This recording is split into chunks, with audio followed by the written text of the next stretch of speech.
hope you don't mind that I'm in my robe, but if I don't just do this, read this to you, I'll never do it because I'm busy. And so let's go. Okay, so another thing I want to read to you from Vitatri Maharishi's book.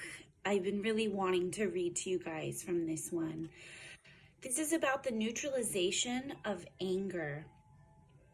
So, emotions are something that most everybody doesn't understand their emotions, and there's so many different ideas about anger. So, I wanted to read to you Vitatri Maharishi's ideas, perspectives on how you can neutralize anger and become a more conscious being. Anger is a vile emotion that wreaks havoc on individuals and even on nations. The bulk of the wars recorded in history have resulted from anger, either immediate or harbored over a long period of time. As far as the metabolism of the physical body is concerned, anger builds up blood pressure, strains the heart muscles, and interferes with the secretion of gastric juices. A great deal of life energy is squandered when a man gets angry, or a woman. That is the reason why he feels exhausted after an outburst. And yet, throughout his life, man slips into the grip of anger again and again. Why this disastrous weakness? It is because no systematic practice is available to him through which he can tackle anger. That precious practice shall be unfolded in the course of this analysis. Anger or any other emotion overwhelms man only when he is in a state of forgetfulness. Awareness and emotion are mutually exclusive, separate. When one does yoga, one increases and maintains awareness. Awareness means soul consciousness. Each individual is really the consciousness, limited by all the experiences imprinted in the particles of the life energy or soul. Each person is born with a purpose. To fulfill that purpose, one has a physical body as a useful instrument, as a vehicle. The body is really a very appropriate and efficient instrument bestowed upon one by the Almighty. So one should always be in the consciousness of the soul. When soul consciousness is developed, there will be no emotion at all. Whenever and wherever soul consciousness is forgotten, emotion will come. Emotion does not come from the outside. Each individual transforms himself into emotion when intoxicated by sensual activities. How does anger arise in man? When he experiences a need, he looks for some commodity or facility to balance that need. If there is any obstruction to his effort, he tries to remove it with force. If the obstruction stands firm to ordinary force, more force is used. Even then, if the obstructing person or thing is unyielding, man becomes intolerant, unmindful of the consequences of his actions. The thwarted man increases his force even more in his effort to remove or destroy the obstruction. It is precisely this mood which is called anger. Whenever an individual finds an obstruction to his enjoyment, he becomes angry with either another person or other material. In the early stages, anger comes with reasonable cause, and it affects only the concerned parties. Sometimes, however, anger works above and beyond those concerned and gets disproportionate to the cause. When one allows free rein to anger again and again, it becomes a psychic disease. Anger brought to the home. Suppose, for example, you're working in an office or factory. There are hard feelings between you and your customers or your assistants. This causes anger in you. But you have no means to give vent to this anger at the workplace. It would not be appreciated. This unvented anger snowballs within. Seething, you return home from work. Your innocent child runs up to greet you with affection. But you present an angry visage and chase the child away. The child, is not at fault. The fact is, you have not come out of your angry mood. Your anger, which was ineffective at the workplace since it was directed against those stronger than you, is now being vented upon your dependents. This conduct, when it persists, becomes a dreadful habit and a pathological problem. Have you ever paused to visualize what happens when anger works within? Let us itemize. 1, the eyes get congested. 2, the blood pressure shoots up. 3, the nerves become strained, often leaving one trembling and incoherent. 4, one's awareness is lost. One forgets oneself. 5, life energy becomes depleted. 6, the immune system is lowered. 7, the mind becomes imprinted with harmful emotional habits. And 8, one becomes psychologically hated by one's family and friends. Continue to examine your own anger and its results. Find out how many times have you become angry with your family members and those close to you. What was the result of your outburst? Can you conscientiously say that you derived any benefit or profit from this anger at any time? No. Instead, each and every time you have only lost your own energy, health, and worth. Almost all domestic conflicts and attendant disunity have their origin in anger alone. This is true in society as well. Consider the history of mankind down through all the ages. All destruction of men and materials by man at any time and in any country resulted from anger alone. Therefore, anger is the worst enemy of mankind. Unless anger is neutralized, one cannot get peace or happiness at any time. When anger becomes a habit through repetition, then the slightest of all pretexts allows it to rise again. Wasted life energy. What should one do once one has realized that anger is a pernicious emotion that never did any good to anyone at any time? Obviously, one should not get angry under any circumstance. Is this possible? If so, how? Let us investigate. When anger comes, one is out of order. One has gone beyond one's own control. There is no consciousness of self at all. But where has one gone? The self has been forgotten, and one has become possessed by one's mood. The old and deep imprints that have lain dormant and inactive has secured a chance to come into action. Due to anger, the soul energy gets expanded by over vibration. How does this happen? Let us take, for example, any metal, say aluminum. If it is placed on fire, it will disintegrate and become gas. How do these changes actually occur? Because of the heat, each and every atom moves at a mere rapid rate, so the metal gets expanded. As the atoms move even faster, the solid becomes liquid. Eventually, the ever-increasing motion of the atoms causes the liquid to become gas.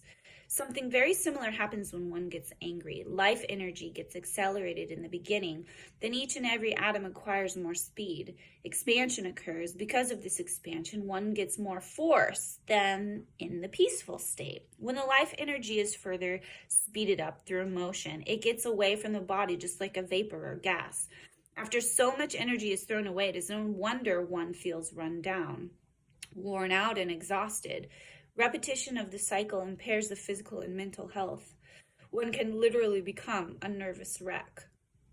One for whom anger has become a habit loses happiness in all spheres of life and in all fields of endeavor. Bad temper alienates one from parents, life partner, family, and friends. No one wants to speak to such an individual, and no one is bold enough to point out such a person's mistakes. Except for me. Just kidding. As a result, the flaws increase. What is the unavoidable outcome? Misery, problems, and pain. Absence of peace and happiness. In the light of these examples, can't we agree that neutralization of anger is essential for every human being? I love them so much. Is there any method or practice for this? Yes, and it is the SKY system of yoga. SKY stands for Simplified Kundalini Yoga, and that's what I teach in his lineage.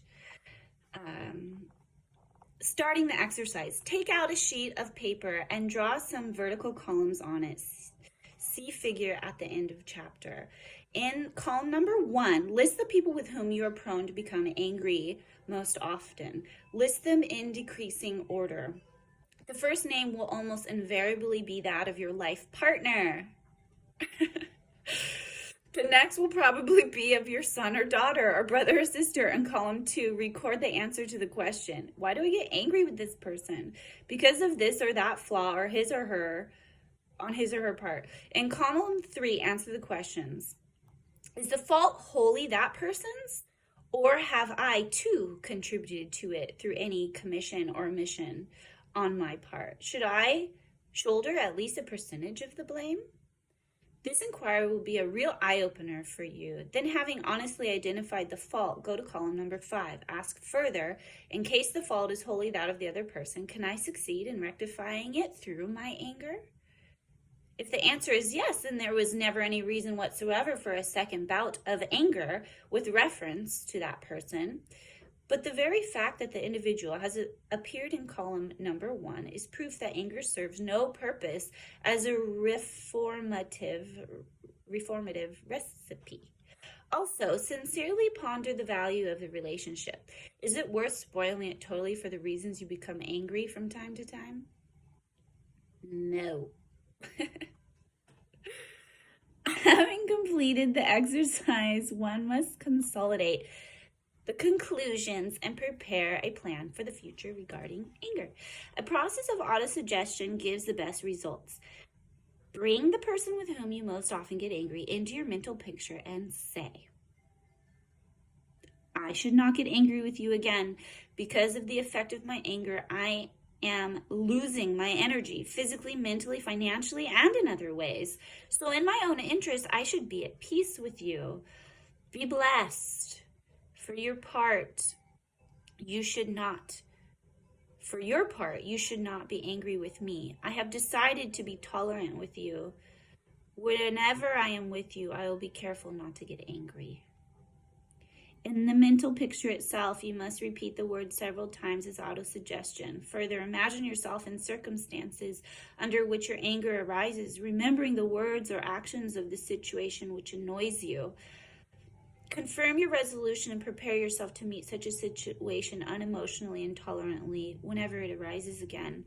Then, whenever you see this person, these thoughts of sublimation will arise and act. Try to conduct yourself with understanding and awareness for a few days. You will not become angry with that person. If, however, despite this, you still forget yourself on occasion, it only means that the autosuggestion has not picked up sufficient strength. Strengthen your resolve and get back to the practice sincerely and for a longer time. You must repeat the same words as many times as you think necessary. Then try being with that person in a state of due awareness. If once again you find yourself getting angry for that particular person, a measure of penance is indicated. Forgo your next meal. When you fast with this idea or aim, your resolve will come repeatedly to your mind and you will get stronger impressions. That's interesting and smart. Okay. I love it. Isn't he the sweetest guru ever in the world? I love sharing with you. This little chapter helped me so much because we really don't have a very good awareness surrounding emotions. When you look at what a lot of psychologists are teaching, a lot of people are like, when you get angry, take a pillow and scream into your pillow, and anger is like, it's natural and it's good, and feel your feelings, that whole thing. And that's really not the highest conscious way of conducting ourselves. And so that's why I really wanted to share this with you guys, because it's really important that we eradicate anger from within ourselves and bring ourselves to a state of a constant soul consciousness, a constant state of self-awareness and compassion. And starting with compassion for ourselves, practicing some of these things. Don't let yourself eat a meal if you forget. And then think about what you've done. Sweet. He says it in such a sweet way, doesn't he? Then your impressions will become stronger. Then you will never get angry with this person. When you achieve success in employing this method with one person, then it becomes very easy with others as well. The next week, take the second person on the list for the practice. Since you have drilled well on the first person, you need only try one day for the next. You will get success. Continue to go through your list in this manner, and if you achieve success with 8 or 10 people, moving patiently, smoothly, and with awareness, you will never get angry again. Okay, let's see. There's a little bit more. Tackle anger at its source. I'll just finish this section. Remember, suppression of anger is a far cry from avoidance of anger. Anger harms, this is good. Anger harms you long before it harms the other person and has to be preempted. You must train yourself not to get angry at all. I feel like everybody needs to hear this. Situations that are likely to cause anger must be analyzed in a cool and calm state of mind. If this preliminary exercise, this advanced study of possible actions and reactions itself puts you in an angry state, then work on appropriate antidotes so that when the occasion actually arises, you are armed with awareness. Remember that futile or unspent anger becomes worry or grief that can lead one even to suicide. It should now be clear to you that anger must be neutralized at its source, like immediately. When you succeed in this, the mind achieves tranquility and the meditation progresses well. Wrong thoughts and evil deeds have their source and origin in emotions alone.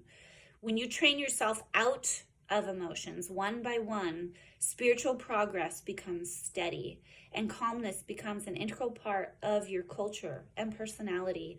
This transformation will make your life happy and successful. Neutralization of anger is particularly imperative when one has taken to yoga. Yoga is actually a way of life for reducing tension, ridding one of wrong concepts in the mind, bringing one close to truth, and eventually getting communion with truth. When one gets angry, one becomes emotional, and then one gets away from the goal. The state of truth is absoluteness. Anger or emotion keeps one away from the state of self-awareness. If you want to become virtuous, if you want to make yourself peaceful and happy person, you have got to eradicate all emotions. And among the emotions, the most evil one is anger. If you are successful in neutralizing anger, you will have more awareness. From this awareness, from this conservation of energy, you will get more success and pleasure in every aspect of life. Sometimes in the performance of duties, one may need to use an authoritative... Sometimes in the performance of duties, one may need to use an authoritative tone to get things done. On such occasions, one may act angrily, but one should not actually get angry. Keep yourself fully aware and your inner calm will remain. Doesn't a dramatic actor display anger when the script calls for it? His pose is realistic, but is there any trace of anger in his heart? You can also adopt this method in order to perform your duties successfully. The practice I have detailed here takes less than an hour. Try it sincerely and you will be amazed at the results. Teach the system to others as well so that the entire society may achieve peace and prosperity. So here's the practice. 1, list out the persons with whom you are prone to get angry. 2, record the answer to the question. Why do I get angry with that person? 3, is the fault wholly the person's or have I too contributed to it? 4, what concrete action have I taken so far to rectify the mistake? 5, in case the fault is wholly that of the other person, could I succeed in rectifying it through my anger? And that's the chapter about eliminating anger. I hope that's helpful. Please excuse my morning look. And I send you all my love and blessings. Enjoy.